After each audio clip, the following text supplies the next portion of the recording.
menurut ayat Quran dan hadis Nabi itu nanti ada bermacam-macam. Ada orang beriman itu yang dimasukkan surga. Ada orang beriman itu yang dimasukkan ke dalam surga. Ada orang beriman itu yang disebut penduduk surga. Kenapa lain-lain, Pak? Karena waktu di dunia amalannya juga lain-lain. Ada orang beriman yang masuk surga. Ini paling murah tiketnya. Mau masuk surga? Kata Nabi begini, ma min abdin qala la ilaha illallah thumma mata ala dhalik illa dakhalal jannah. Kalau seorang hamba sudah mengucap dua kalimat syahadat, dia yakin dengan kebenaran kalimat itu sampai matinya, orang itu akan masuk surga. Abi Dzar yang waktu itu diajak bicara heran, ya Rasul kok gampang betul? Iya, walaupun orang itu mencuri, iya, walaupun orang itu berzina, iya. Biar dia mencuri, biar dia berzina, kalau dia sudah mengucap dua kalimat syahadat, dia yakin dengan kebenaran kalimat itu sampai matinya, itu orang akan masuk surga. Jadi masuk surga cukup dua kalimat syahadat, yakin sampai mati, masuk surga. Itu perkara masuk. Tapi kalau pertanyaannya diterusin, masuknya kapan, Pak? Nah, ini lain lagi urusannya. Sebab ada yang masuknya itu langsung, ada yang mampir dulu. Di sana tempat cuma dua, kalau tidak surga, neraka. Mau ke surga tapi mampir dulu, yang mampirnya jelas di neraka.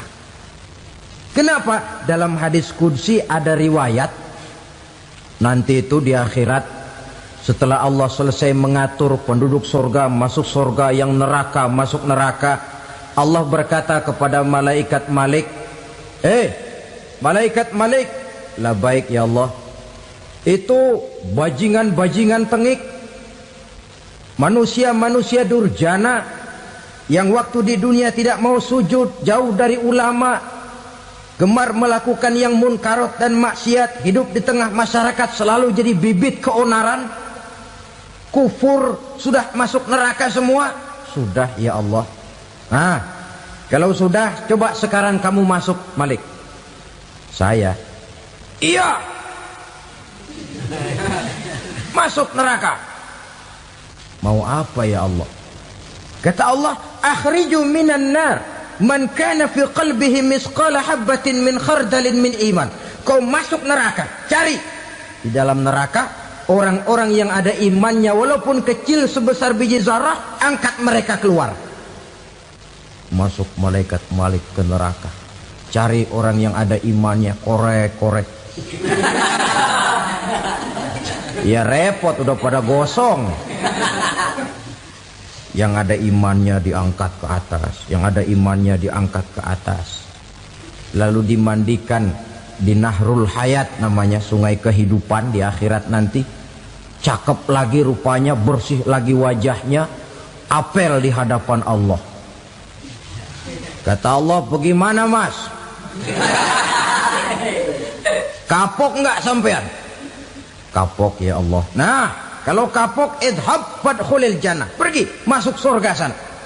Berangkat mereka ke surga, ketemu sama teman-temannya yang udah sampai lebih dulu, yang nggak pakai mampir lagi. Terjadi dialog. Kata teman-temannya yang udah pada nyampe duluan, mas, iya, emang baru sampai? Saya baru sampai. Memang mampir di mana dulu mas? Kita sudah lama sampai di surga. Saudara buka surah Al-Muddatsir ayat 34-35. Ma salakakum fis saqar? Kenapa kamu mampir di neraka Saqar? Qalu lam naku minal musallin.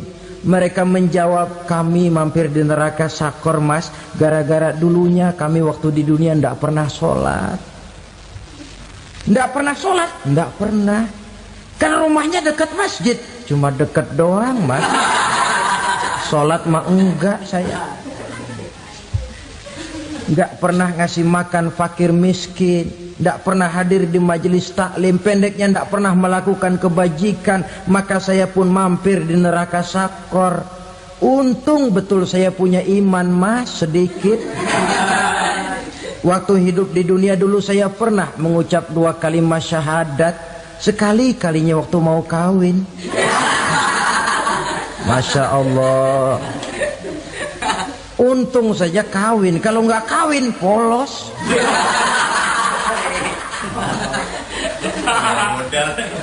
Itu juga pengulu sudah setengah mati ngajarin. Asyhadu alla, asyaduaan, asyaduaan.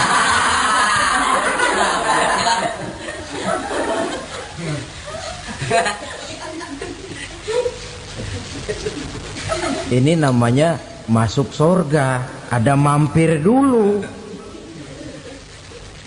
Ada pula orang mukmin itu yang dimasukkan surga. Namanya dimasukkan kan terima beres. Saya masuk ke rumah, jalan sendiri, cari tempat sendiri. Saya dimasukkan ke dalam rumah, terima beres. Pokok ada di dalam, itu dimasukkan namanya. Nggak pakai mampir. Tapi tentu tiketnya lebih mahal ketimbang yang pertama tadi. Apa kata Allah? Innal ladzina amanu wa amilus salihat la ukaffiranna anhum sayyi'atihim wa la udkhilannahum jannah. Sesungguhnya orang-orang yang beriman kemudian beramal soleh, kami hapuskan segala dosa dan kesalahannya, kami masukkan mereka ke dalam surga. Lihat ayatnya, Allah yang memasukkan, kita yang dimasukkan. Tidak pakai transit, tidak usah mampir. Cuma tidak cukup syahadat, tidak cukup amanu, tapi diiringi dengan wa'amilus salih. Iman, amal. Tidak cukup syahadat, lalu dibuktikan dia sholat, dia zakat, puasa, lalu dia melakukan berbagai macam kebajikan. Ini yang menyebabkan dia tidak pakai mampir di tempat yang bernama sakor. Lalu ada pula orang mukmin itu yang disebut penduduk sorga. Wah, ini sudah VIP ini. Ashabul jannah, penduduk sorga. Siapa mereka? Kata Allah, innal ladzina amanu summa istaqamu fala khaufun alaihim wala hum yahzanun ulaika ashabul jannah hum fiha khalidun. Sesungguhnya orang-orang yang beriman lalu istiqamah, tetap dalam melaksanakan perintah Allah, tidak goyang, tidak labil tapi stabil, istiqamah, mereka tidak takut dan tidak bersedih hati. Merekalah penduduk surga. Iman, istiqamah. Tidak punya duit, sembahyang. Banyak duit, sembahyang. Miskin, sembahyang. Kaya, tetap sembahyang. Istiqamah. Kadang orang kalau susah rajin ke masjid, banyak duitnya ngelihat masjid melengos. Waktu miskin hamba Allah, setelah kaya jadi hamba harta. Bergeser, tidak ada nilai istiqomahnya. Saudara-saudara, dengan begitu penduduk neraka itu dua. Ada penduduk permanen, ada penduduk yang semi permanen. Yang semi permanen orang-orang beriman yang mempunyai dosa besar. Mereka masuk ke neraka untuk menerima azab sesuai dengan dosanya. Bila selesai masa azab itu, mereka akan diangkat untuk ditempatkan kembali ke dalam surganya Allah Subhanahu wa ta'ala. Nah, dikala itulah saudara-saudara, ada yang disebut syafaat dari Rasulullah Sallallahu Alaihi Wasallam. Tapi tentu jangan lupa, syafaat ini ibarat kain menambal dia. Kita punya kain bolong-bolong sedikit, syafaat yang menambal. Sholat kita ada kurang dikit, sedekah kita ada campur riak dikit, amalan kita ada tidak karena Allah dikit, kita berharap syafaat. Jadi biarlah kain masih bolong-bolong, yang penting punya kain. Tapi kalau kainnya tidak ada, yang ditambal apanya? sholat tidak, puasa tidak, zakat tidak, berharap syafaat saja. Ya, terlalu berlebihan itu. Saudara hadirin yang saya hormati, apabila selesai proses penghisaban, proses penghitungan, maka dikala itulah manusia terbagi dalam dua kelompok besar. Fariqun fil jannah wa fariqun fis sa'ir. Sekelompok orang-orang beruntung yang masuk ke dalam surga, dan sekelompok lagi masuk ke dalam neraka. Ibu-ibu, saudara-saudara kaum muslimin rahimakumullah, pada pertemuan yang lalu sudah saya jelaskan bahwa hidup selalu berakhir dengan kematian. Apabila datang kematian menimpa seseorang, datanglah kiamat baginya. Itu yang disebut dengan kiamat kecil. Hakikatnya mati adalah perpindahan dari kehidupan di dunia ini menuju kehidupan di alam barzakh. Menunggu kita di alam barzakh sampai datangnya saat kiamat. Entah 10 tahun, entah 100 tahun, entah 1000 tahun, hanya Allah saja yang maha tahu. Adapun orang-orang beriman yang melakukan amal kebajikan dalam kehidupan di dunia ini, masa penantian yang lama di alam barzakh buat mereka sebentar saja. Tetapi bagi orang-orang kafir yang ingkar, yang tidak beriman kepada Allah, yang hidup di dunia cuma menumpuk-numpuk dosa, tentu penantian di alam barzakh akan merupakan waktu yang sangat lama. Bukankah dalam kehidupan kita waktu itu memang relatif? Contoh misalnya, bagi pemuda-pemudi yang sedang duduk asyik memadu cinta, waktu 4-5 jam saja rasanya cuma 4-5 menit. Tenggelam oleh keasikan. Tapi buat orang yang berbaring di rumah sakit, meratap di balik-balik apa itu tembok derita kata lagu, di balik dinding-dinding penjara, sehari bagai seminggu, seminggu rasa sebulan, sebulan boleh jadi rasa setahun. Penantian yang sangat lama. Kapan kiamat itu akan datang? Ini rahasia Allah. Jangankan kita yang orang awam, baginda Nabi sendiri tidak diberitahu oleh Allah kapan kiamat itu akan terjadi. Tetapi sungguh pun demikian, banyak hadis-hadis yang menjelaskan ciri atau tanda-tanda datangnya kiamat. Nah, kalau sudah bicara soal tanda, tanda kiamat itu ada dua. Pertama yang disebut alamatus sughra, tanda-tanda kecil. Ini waktunya masih ada tenggang. Ada yang dinamakan alamatul kubra, tanda-tanda besar. Artinya kiamat sudah diambang pintu. Apa tanda-tanda kecil dari datangnya hari kiamat itu?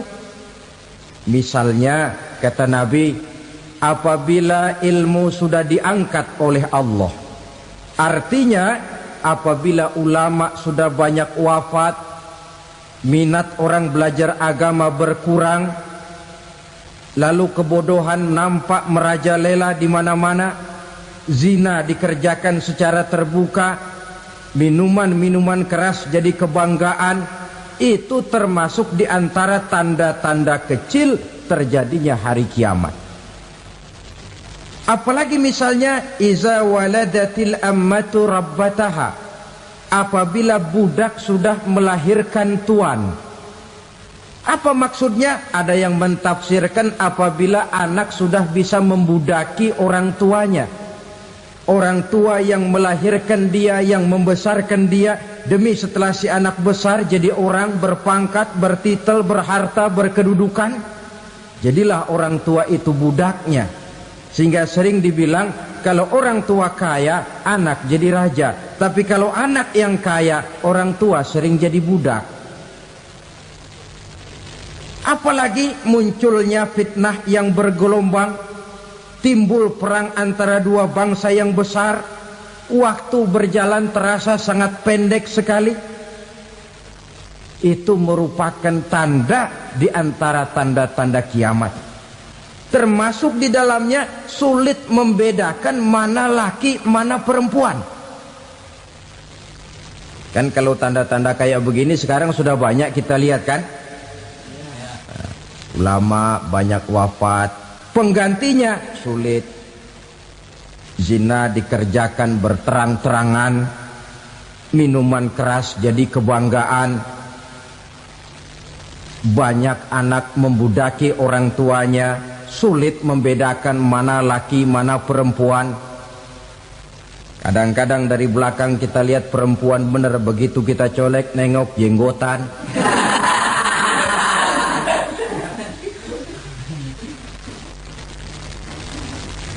Ini termasuk tanda-tanda kecil. Masih ada tenggang sampai akan terjadinya kiamat itu. Nah, yang dimaksud dengan tanda-tanda besar, ini tanda besar artinya kiamat sudah diambang pintu. Pertama, matahari terbit dari sebelah barat. Apabila matahari sudah terbit dari arah sebelah barat, tertutuplah sudah pintu taubat. Bersabda Nabi kita, la taqumus sa'atu hatta tatlu'a syamsu min maghribiha. Tidak akan datang hari kiamat sampai matahari terbit dari arah sebelah barat. Fa iza tala'at, manakala matahari telah terbit dari arah sebelah barat, wara'ahan nasu, manusia banyak menyaksikan itu, amanu ajma'un, mereka pun lalu beriman. Yang tadinya kafir, yang tadinya ingkar, yang tadinya membangkang, setelah melihat matahari terbit dari sebelah barat, buru-buru beriman, berlomba-lomba mengucap dua kalimat syahadat. Tapi apa yang terjadi? Kata Nabi, wadzalika hina la yanfa'u nafsan imanuha lam takun amanat min qabl. Hari itu adalah hari yang iman sudah tidak berguna lagi bagi seseorang apabila sebelumnya memang dia tidak pernah beriman. Au kasabat fi imaniha khaira, atau beriman tetapi tidak pernah melakukan kebajikan di dalam keimanannya itu. Hari yang sudah kasib, hari yang sudah terlambat, beriman tidak akan ada gunanya lagi. Ini pelajaran buat kita. Sebelum sang surya terbit dari sebelah barat, sebelum nafas sampai di tenggorokan, artinya pintu taubat masih terbuka. Kalau dua hal itu sudah terwujud, nafas sudah sampai di kerongkongan atau matahari sudah terbit dari arah sebelah barat, tertutuplah sudah pintu taubat. Tak ada lagi gunanya pangkat, jabatan, harta, bahkan beriman pun dalam suasana macam itu. Too late, kata orang Kulon. Sudah terlambat. Matahari terbit dari arah sebelah barat. Itu tanda besar, artinya kiamat sudah diambang pintu. Lalu apalagi tanda besar? Munculnya Dajjal. Dajjal artinya pendusta-pendusta yang menyesatkan manusia. Ada dua macam Dajjal, saudara. Ada Dajjal kecil. Ini Dajjal kelas teri. Kalau ini sejak zaman Rasulullah sudah ada itu. Tiap zaman ada. Di zaman Rasulullah misalnya ada yang bernama Aswad al-Unsi dari Yaman. Ada yang namanya Musailamah Al-Kazzab dari Yamamah. Ada yang namanya Ibnu Sayyad dari Madinah. Ini dajjal-dajjal di zaman Rasul. Musailamatul Kazzab memproklamirkan diri jadi nabi dia. Di zaman Rasul masih hidup. Ini dajjal zaman Nabi. Di zaman sahabat muncul dajjal-dajjal. Di zaman kita sekarang ini dajjal-dajjal pun gentayangan. Dajjal-dajjal kelas teri. Kerjanya mendustakan manusia, menyesatkan manusia, memalingkan manusia dari jalan yang benar dan diridhoi oleh Allah Subhanahu wa taala.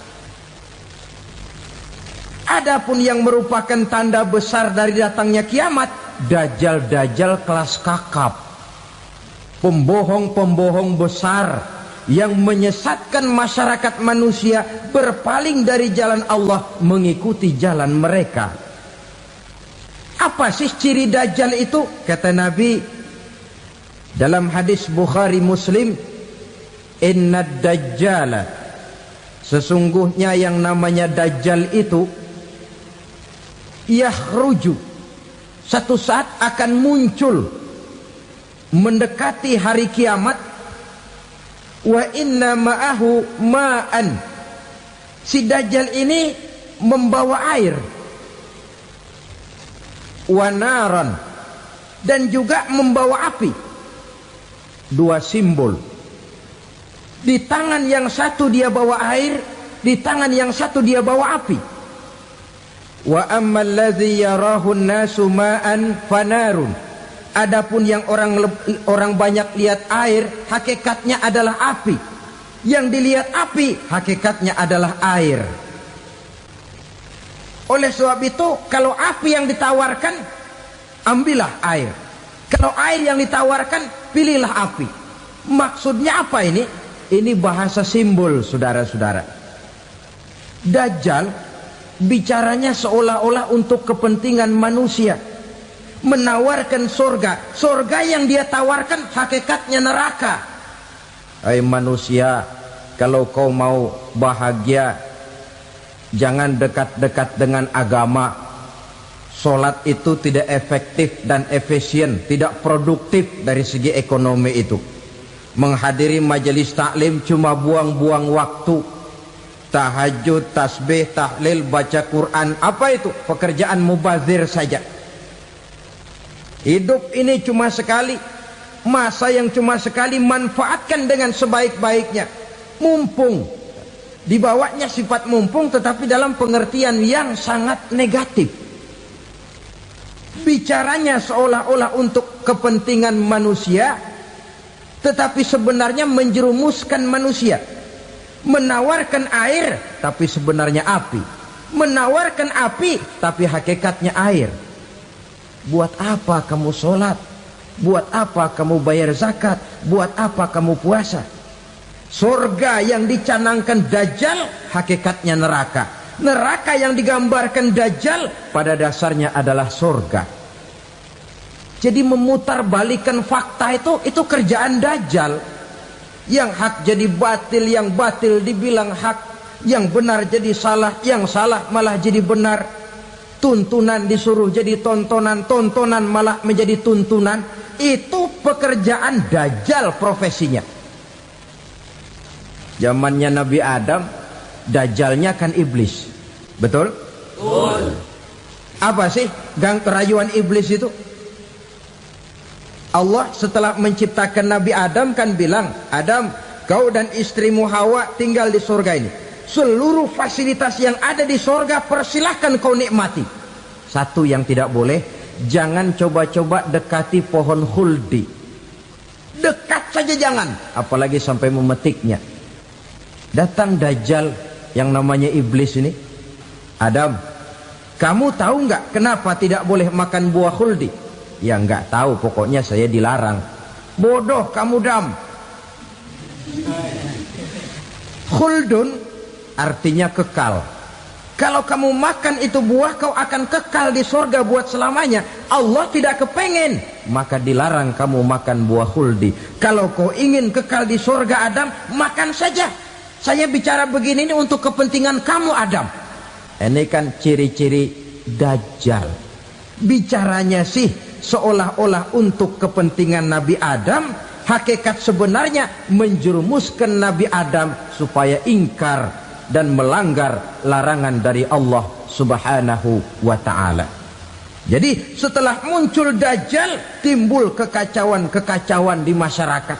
Banyak yang terpengaruh, terpedaya dan terpesona.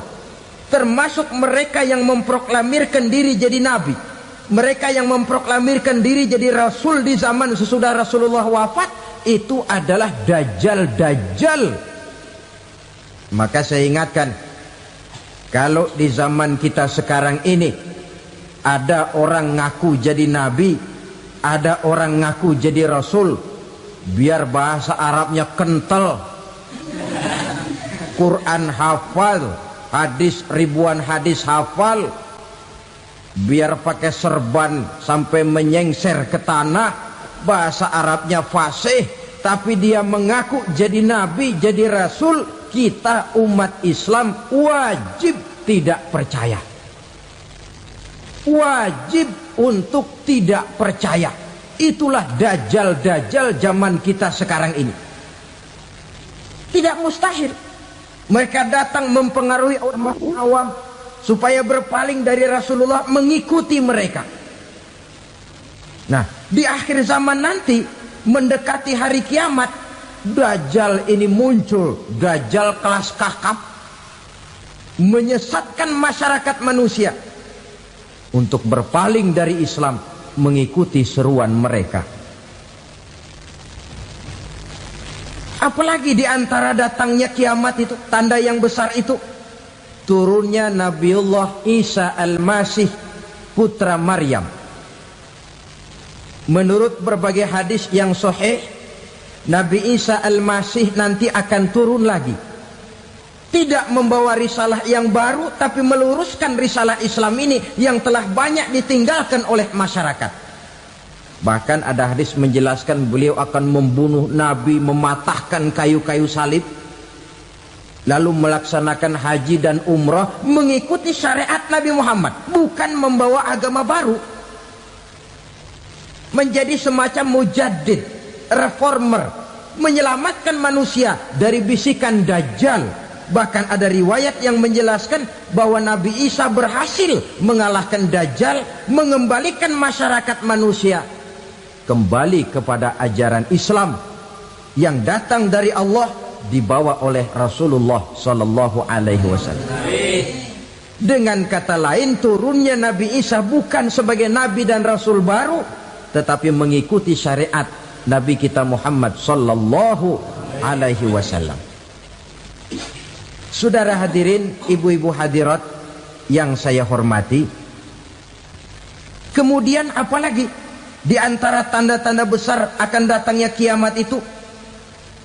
Keluarnya asap atau awan. Kata Nabi, inna min asrati sa'ah dukhanan yamla'u ma bainal masyriqi wal maghrib. Di antara tanda-tanda kiamat, munculnya awan antara langit dan bumi. Ini pun diperkuat dalam surah Ad-Dukhan ayat 10. Fartaqib yauma ta'tis sama bidukhanim mubin fayughshan nas hadza azabun alim. Bagi orang-orang yang beriman, mereka biasa-biasa saja. Tapi bagi orang kufur, datangnya asap dan awan ini merupakan azab yang kelewat pedih.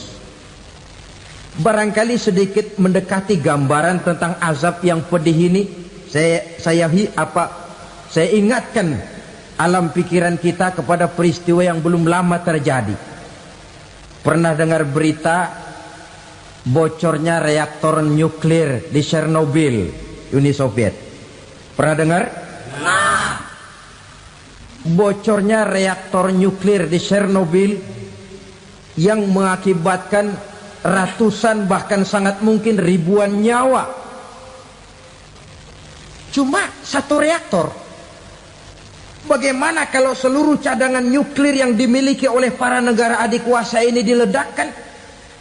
Bahkan yang konon menurut catatan cadangan nuklir yang dimiliki bersama oleh Amerika dan Rusia sekarang ini sudah sanggup memusnahkan 6 miliar manusia, 1,5 kali lebih banyak dari jumlah manusia yang nongkrong di permukaan bumi ini. Saudara-saudara hadirin yang saya hormati, lalu saat mendekati hari kiamat, apalagi tandanya setelah Nabi Isa wafat, pada saat turunnya yang kedua kali, lalu Allah meniupkan angin sejuk, semua orang-orang beriman, orang-orang baik wafat, sehingga penghuni bumi ini cuma tinggal lagi terdiri dari orang-orang kafir. Tidak ada lagi di bumi ini yang bisa mengucapkan Allah. Sehingga dalam hadis qudsi itu ada keterangan, innallaha azza wa jalla yaqulu li Israfil. Allah pernah pesan kepada malaikat Israfil, kata Allah, Israfil, idza sami'ta qailan yaqul Allah Allah fa akhirin nafkhah 40 sanatan ikraman liqailiha. Hai Israfil, apabila kau dengar di permukaan bumi masih banyak orang yang mengucapkan Allah Allah, maka tunda sangkakala kiamat itu 40 tahun. Untuk apa? Ikraman liqailiha, menghormati orang yang mengucapkan Allah Allah itu. Wah, jadi karena sekarang masih banyak yang mengucapkan Allah, besar hatilah kita, masih jauh kiamat itu. Tapi jangan lupa, kiamat pribadi, kiamat kecil itu yang gak kita sangka-sangka. Ajal datang mencabut nyawa, itu kiamat pribadi, dan itu yang pasti kita hadapi, dan itu yang membuat kita tidak boleh bersikap main-main di dalam kehidupan sekarang ini. Saudara hadirin yang saya hormati, tidak ada lagi orang-orang muslim, seluruh penduduk dunia ini kafir. Lalu terciptalah struktur sosial yang berlandaskan prinsip hidup semau gue. Bakal terjadilah prinsip di mana yang kaya menyantap yang miskin, yang kuat menindas yang lemah. Hidup sudah bagaikan di rimba belantara, berlaku hukum rimba, siapa yang kuat dia yang menang, siapa yang lemah menjadi mangsa. Timbul kekacauan, maksiat merajalela, munkarat menjadi-jadi, sehingga isi bumi ini penuh dengan segala macam perbuatan dosa. Tidak ada perlunya lagi alam diperpanjang temponya.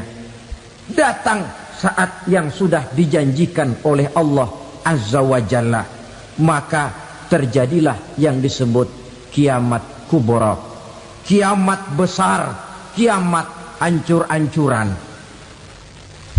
Bagaimana kejadian ini dimulai?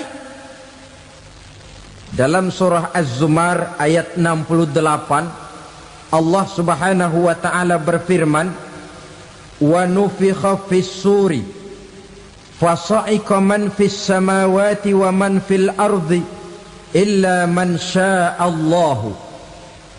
Maka manakala ditiuplah sangkakala, terkejutlah seluruh yang ada di langit dan seluruh yang ada di bumi. Bila saat kiamat datang, Allah perintah malaikat Israfil, Israfil, tiup sangkakalamu. Ditiuplah sangkakala oleh malaikat Israfil. Yang akibat daripada tiupan itu, seluruh yang ada di langit, seluruh yang ada di permukaan bumi terkejut. Yang ada di langit siapa? Malaikat kan. Bayangin aja kalau malaikat kaget, apalagi kita. Terkejut seluruh makhluk yang ada di bumi, yang ada di langit mendengar suara sangkakala itu. Bunyinya tidak sanggup kita bayangkan dahsyatnya. Ledakan nuklir, ledakan neutron, belum apa-apa ketimbang bunyi sangkakala malaikat Israfil ini. Nah, lalu mendengar bunyi sangkakala ini, gemparlah makhluk, kacaulah alam. Bumi gempa, planet-planet bertabrakan, gunung meletus, air laut tumpah ke darat, angin topan bertiup, halilintar menyambar. Lalu semua yang bernama hidup mati total. Mati bareng tanpa persiapan. La haula wala quwata illa billah. Saya kadang-kadang dalam tafakur bermohon, ya Allah, mudah-mudahan saya enggak nemuin kiamat beneran. Ngeri. Tidak bisa kita bayangkan macam apa suasana seperti itu. Allah saja banyak memberikan gambaran, misalnya Al-Qari'ah, wa mal qari'ah, wa ma adraka mal qari'ah.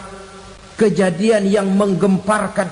Tahukah kamu apa kejadian yang menggemparkan itu? Yauma yakunun nasu kal farasil mabsus wa takunul jibalu kal ihnil manfus. Pada saat itu manusia berterbangan bagai kupu-kupu, gunung berterbangan seperti kapas ditiup angin. Gunung saja macam kapas, konon lagi manusia. Kematian total, mulai semut sampai gajah mati, jin mati, iblis mati, malaikat mati. Malaikat saja mati. Saudara hadirin yang saya hormati, kematian total yang tanpa persiapan. Orang bilang, Pak, kalau mati bareng begitu yang repot malaikat maut dong ya. Cabut sana, cabut sini. Itu kalau menurut logika kita, mestinya begitu menurut logika. Tapi logika juga yang nggak perlu serepot itu. Sebab untuk mematikan listrik di wilayah DKI, di wilayah Jakarta, nggak perlu tiap rumah didatengin, matiin, ya lama. Cukup dari kantor pusatnya saja PLN tekan satu tombol, gelaplah seluruh Jakarta. Saudara hadirin yang saya hormati, kematian total. Lalu setelah kematian total, planet-planet juga mati, dalam arti tidak bergerak dan beredar. Angin mati, dalam arti tidak bertiup. Air mati, dalam arti tidak ada riak gelombang. Pokoknya semua mati. Kullu nafsin za'iqatul maut. Semua yang bernafas mati. Dalam ayat lain, kullu man 'alaiha fan. Semua yang ada di permukaan bumi fana. Yang kekal cuma Allah Subhanahu wa ta'ala. Yang paling belakang mati, malaikat maut dan malaikat Israfil. Tapi mati juga sesuai dengan janji Allah. 10 lamanya. Tidak dijelaskan oleh Abi Hurairah 40 jam, apa 40 hari, apa 40 tahun. Hadis-hadis cuma menyebutkan 40 saja. Sunyi alam, yang tinggal cuma Allah saja lagi. Ketika itu Allah berseru-seru, katanya, limanil mulkul yauma. Siapa para penguasa hari ini? Mana itu raja-raja dan penguasa yang dulu mengaku jadi Tuhan? Fir'aun. Mana Fir'aun sekarang? Yang dulu jadi raja, merasa berhasil, sombong, lalu tidak mau turun-turun dari kekuasaannya, sampai kepada puncak kekurang ajarannya mengangkat diri jadi Tuhan. Mana itu Fir'aun? Namrus. Mana sekarang Namrus? La ilaha illa ana. Ternyata tidak ada Tuhan lain selain daripada aku, kata Allah. Proses kemudian, saudara-saudara, turunlah hujan dari langit. 40 lamanya hujan itu. Tidak jelas juga 40 jam apa 40 hari. Setelah air turun membasahi, datanglah tiupan sangkakala yang kedua.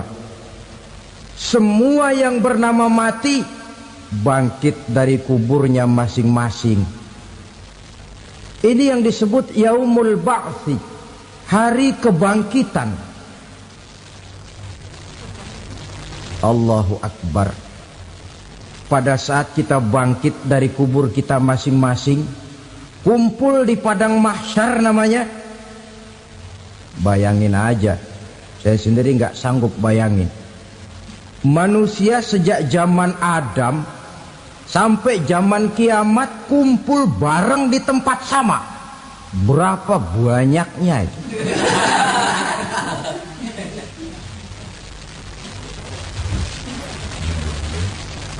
Dan yang luar biasa menurut satu riwayat, pada saat bangkit itu, Masya Allah, roman muka kita berubah, disesuaikan dengan amalan kita waktu di dunia ini. Barang siapa yang waktu di dunia amalannya itu amalan tikus, di akhirat nanti dia bangkit dari kubur, mukanya seperti muka tikus.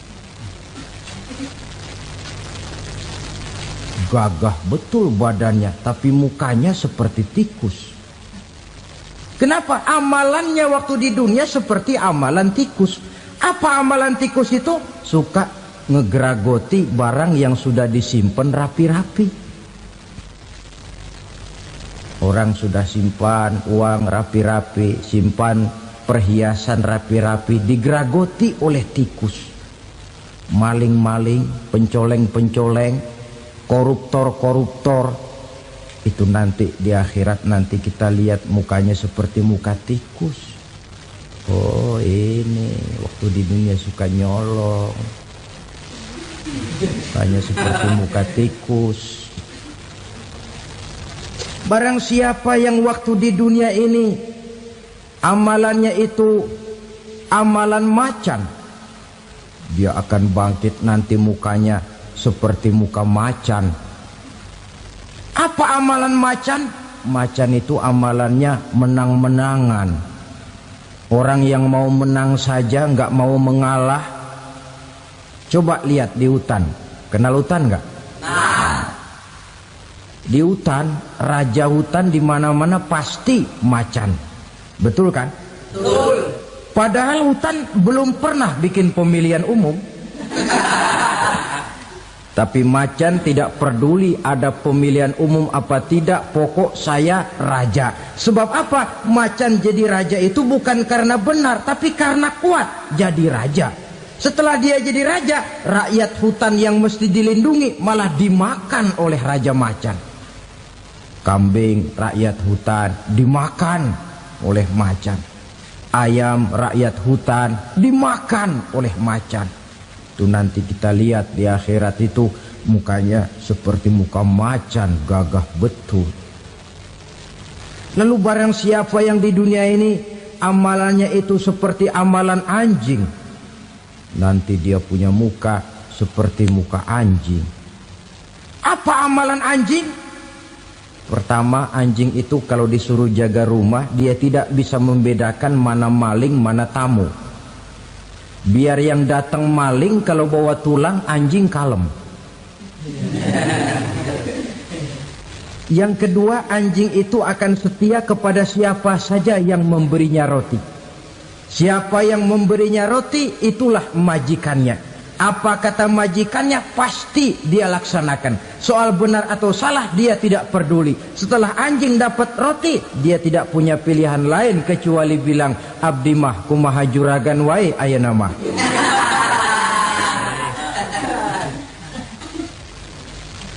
Saudara hadirin yang saya hormati,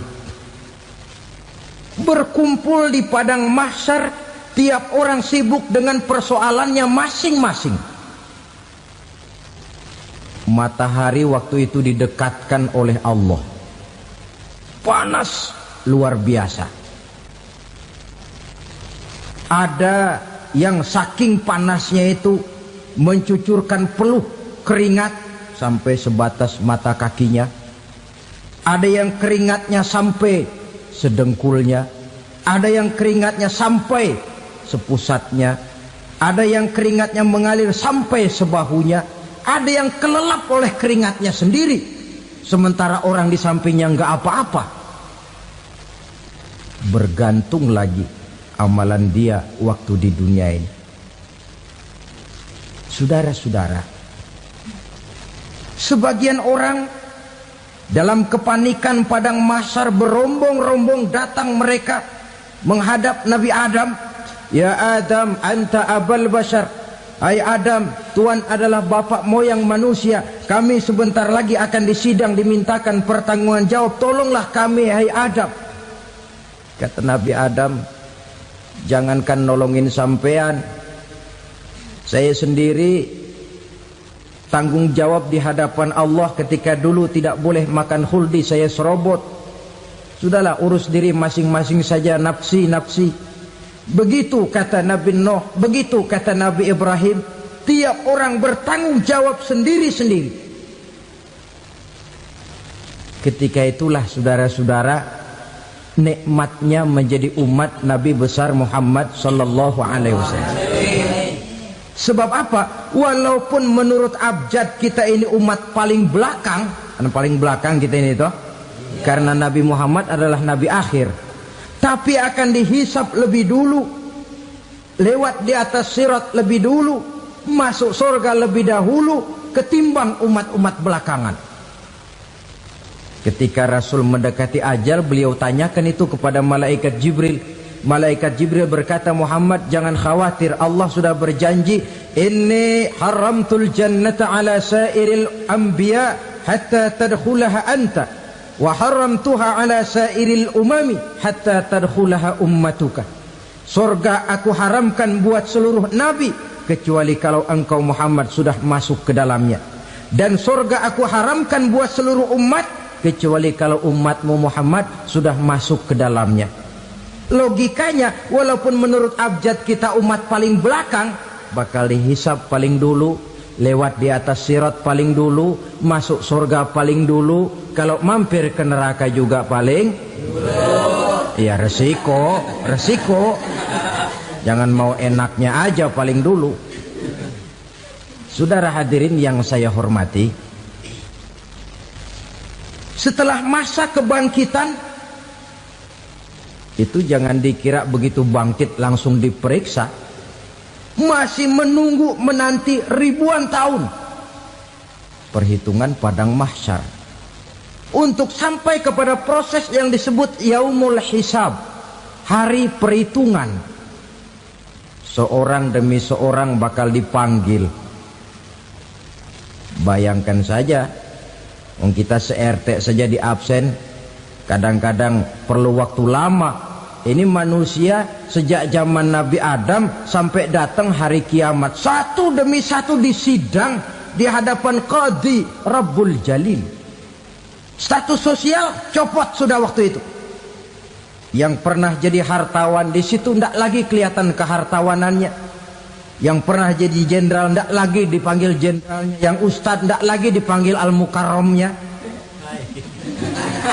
Seluruh status sosial selesai. Dipanggillah kita seorang demi seorang menghadap Qadhi Rabbul Jalil. Bagaimana proses penghisaban itu? Pertama, proses tanya jawab. Di antaranya ada hadis menyatakan, lan tazula qadama 'abdin yaumal qiyamah hatta yus'ala an arba'i khisalin. Besok di hari kiamat tidak akan bergeser telapak kaki seorang hamba sampai dia ditanya lebih dulu tentang 4 persoalan. Tentang ilmunya, kemana ilmu itu diamalkan. Tentang umurnya, di mana umur itu dihabiskan. Tentang masa mudanya, kemana masa muda itu dipakai. tentang hartanya, dari mana harta itu didapat dan kemana harta itu dibelanjakan. Ini termasuk proses tanya jawab. Jadi kalau istilah pengadilan dunia, nama Fulan bin Fulan. Kamu waktu di dunia diberikan umur panjang untuk apa? Pernah mengalami masa muda, kemana kau habiskan masa remajamu? Kau diamanahkan ilmu, dengan apa ilmumu kau amalkan?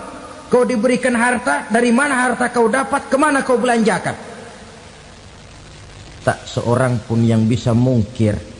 Sebab apa? Dikala itu yang menjadi saksi bukan orang. Yang menjadi saksi adalah seluruh anggota badan kita. Tangan bicara, kaki jadi saksi terhadap seluruh amalan yang pernah kita kerjakan pada saat kehidupan di alam dunia ini. Selesai proses tanya jawab, lalu diperlihatkan buku catatan kita waktu hidup di dunia ini. Jangan lupa Allah itu menyiapkan 2 superkomputer kepada kita. Sebelah ditempelin sebelah kanan, yang sebelah tempelin di sebelah kiri. Komputer itu namanya Raqib dan Atid. 2 malaikat yang apabila baik kita lakukan, refleks saja akan menulis kebajikan kita. Jahat kita kerjakan akan tertulis. Catatan itu nanti diperlihatkan kepada kita. Waduh, alangkah malunya pada saat diperlihatkan catatan kita, buku rapot kita merah melulu. Barangkali diperiksa sambil diomelin, brengsek lo. Buku merah melulu begini, bagaimana waktu hidup di dunia? Tidak cukup diperlihatkan buku catatan kehidupan, rekaman kehidupan. Rekaman kehidupan kita secara utuh sejak terlahir sampai ajal datang merenggut nyawa. Barangkali mirip dengan video sekarang ini, di mana terekam dengan baik seluruh kegiatan kita, sejak yang sekecil-kecilnya sampai kepada yang sebesar-besarnya. Untuk kemudian kita pun menerima balasan. In khairan fa khairun wa in syarran fa syarrun. Kalau baik ya baik balasannya, kalau jahat ya jahat juga balasannya. Catatan-catatan kita diberikan. Kalau banyak kebajikannya diberikan di tangan kanan dengan cara yang halus. Kalau banyak kejahatannya diberikan dari sebelah kiri atau dilempar dari belakang. Itulah sebabnya sejak di dunia ini kita sudah mohon kepada Allah. Ketika berwudu membasuh tangan kanan, apa kita bilang? Allahumma a'tini kitabi biyamini wa hasibni hisaban yasira. Ya Allah, berikan saya kitab di tangan kanan, dan kalau saya memang perlu dihisap, hisaplah saya yang seringan-ringannya. Tangan kiri berlindung kita kepada Allah, jangan sampai diberikan kitab di tangan kiri atau dari arah sebelah belakang. Wa a'udzubika an tu'tiya kitabi bishimali aw min wara'i zuhri, dari arah sebelah belakang. Na'udzubillah min dzalik.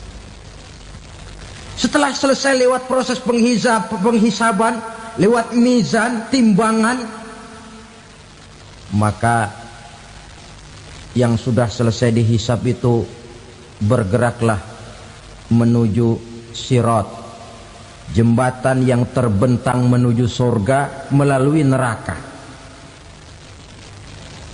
Saudara-saudara, panjangnya perjalanan sirat itu memakan waktu ratusan tahun. Tetapi orang yang lewat di atas sirat pun macam-macam, bergantung amalannya ketika di dunia ini. Ada yang lewat di atas sirat itu kal barkil khatib, seperti kilat yang menyambar, lep, sudah sampai dia di surga. Cepat bukan main. Ada yang lewat di atas sirat itu seperti orang lari-lari. Ada yang lewat di atas sirat itu seperti orang jalan biasa. Ada yang sambil merangkak, ada yang sambil ngesor, ada yang sambil gelayutan, ada yang selamat sampai ke ujung ke surga, ada yang tergelincir jatuh masuk ke dalam neraka, bergantung amalannya dalam kehidupan di dunia sekarang ini. Tiap kita akan melewati yang namanya sirat ini. Saudara-saudara kaum muslimin yang saya hormati, dengan demikian mereka yang selamat melalui sirat sampai ke terminal akhir surga, mereka yang ketika dihisab